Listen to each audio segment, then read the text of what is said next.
Keep up with custom. Why does the geopolitical landscape in the Middle East seem to be in a perpetual state of flux?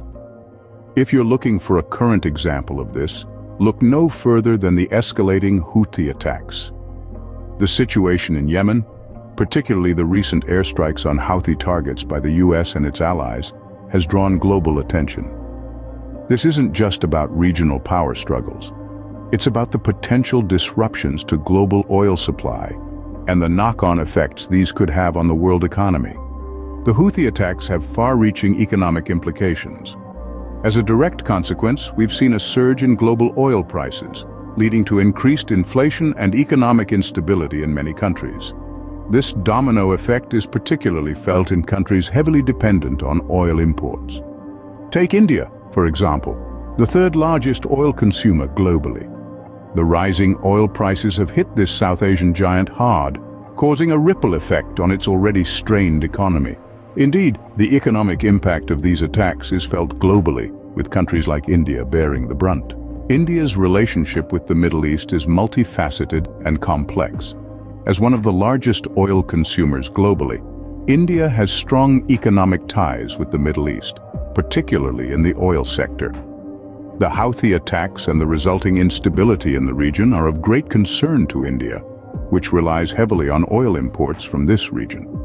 Amidst this escalating conflict, India has consistently called for peace and stability in the region, emphasizing the importance of dialogue in resolving conflicts. As a country with significant economic stakes in the Middle East, India is closely watching the situation and advocating for peace. Now, what do the geopolitical experts have to say about this? Some analysts are of the view that the current situation could lead to an increase in oil prices in the coming months, due to OPEC plus production cuts and the potential disruptions to oil supply. The situation in the Red Sea, which was previously underplayed, is now a cause for concern. It's a tinderbox that could ignite, leading to further escalations, higher oil prices, and increased market volatility. The Houthi attacks are not just random acts of aggression. They're a calculated attempt to force Israel to halt the war on Gaza and allow humanitarian aid into the region. The US response, dispatching a naval task force and engaging in military action against the Houthis, is indicative of the high stakes involved. Despite the disruption to global trade, oil prices have remained stable.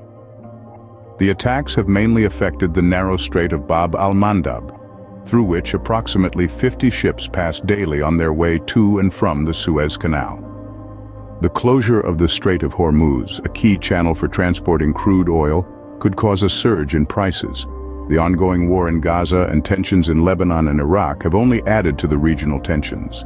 In a recent development, US President Joe Biden has redesignated Yemen's Houthis as specially designated global terrorists. This move restricts American citizens from providing financial or material support to the Houthis and freezes any assets they may have in the US. However, this designation is unlikely to have a significant impact, as the Houthis do not have access to funds from abroad or international markets. The redesignation is seen by the Houthis as an affront and could lead to further escalation. It could also make it harder for aid to reach ordinary families in Yemen.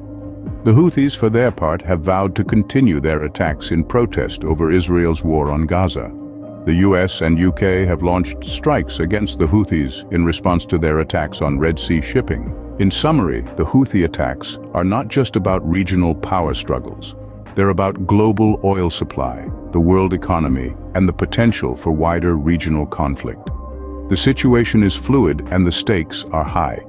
The world watches and waits, hoping for a resolution that brings stability to the region and averts a potential global economic crisis. Let's delve deeper into the economic implications of the Houthi attacks. The surge in global oil prices as a result of the attacks has sent shockwaves through economies worldwide. As the instability in the Middle East continues, the potential for a global economic slowdown looms large. This instability has a direct impact on global trade, particularly in sectors heavily reliant on oil and gas. The ripple effects of these attacks are felt globally, shaking economies and disrupting trade. The world is interconnected, and this conflict extends far beyond the region, affecting us all. India, with its strong ties to the Middle East, is significantly affected by these developments.